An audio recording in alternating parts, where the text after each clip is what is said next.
कोई ना कोई अभिलाषा। और शिव महापुराण की कथा कहती है अगर कोई अभिलाषा नहीं भी है और हम जब बाबा के चरणों में बैठकर जाकर बोलते हैं भोला सब दुख ओ भोला सब दुख तो शिव महापुराण की कथा कहती है जब हम भगवान की कथा में जाकर बैठते हैं, भगवान की कथा में पहुंचते हैं और अपने मुख से कहते हैं बाबा सब दुख काटो महारा, अपने सम्मुख में जो दुख आने वाला होता है, तकलीफ आने वाली होती है, कष्ट आने वाला होता है, कोई परेशानी आने वाली होती है, जब हम 5-7 दिन बाबा की कथा को अपने हृदय में बिठा लेते हैं तो धीरे धीरे धीरे धीरे वो परेशानी जो आने वाली होती है वो भी कट जाती है शिव की उदारता से, शंकर की करुणा से। शिलाद मुनि के जीवन में यह घटा है।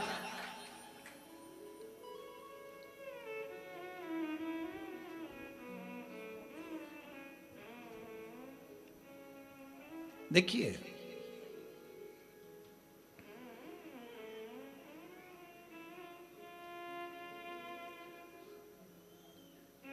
शिलाद मुनि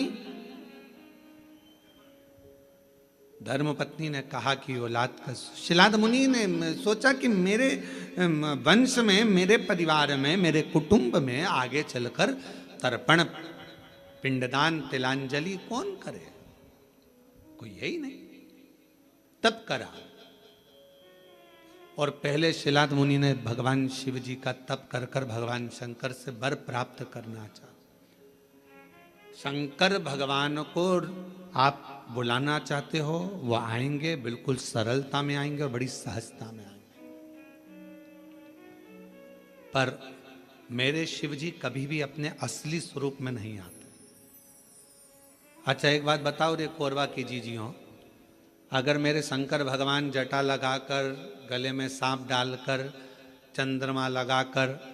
भस्म लगाकर, त्रिपुंड लगाकर, 3 नेत्र रखकर तुम्हारे दरवाजे पर आकर खड़े हो जाएं और तुम्हारी बेल बजाएं, घंटी बजाकर कहें लीला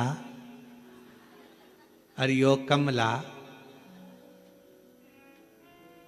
अरे ओ राम सिंह दरवाजा खोल, और तुमने दरवाजा खोल कर तुरंत कह दो चल निकलो यहां से, मांगने के लिए हमारे ही घर में रहा है, चलो।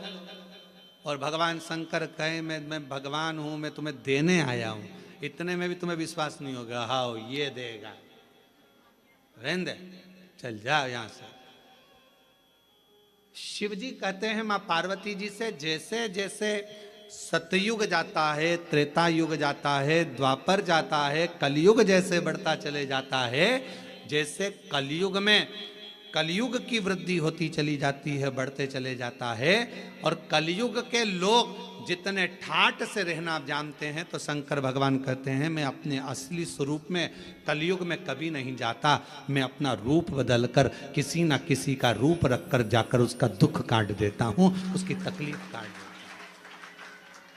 अब कलयुग में वो कैसे आएगा, तो किसी ने आकर कह दिया वहां पर उस गांव में चले जाओ, वहां एक डॉक्टर रहता है, वो डॉक्टर इलाज कर देता है, तो तुम्हारे मन में विश्वास जग गया, वहां एक डॉक्टर रहता है। पति से कहा देखो अपने पति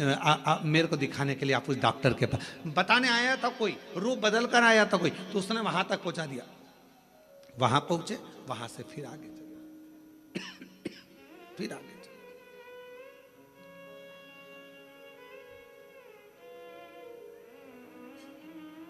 कोई मार्ग बताने वाला,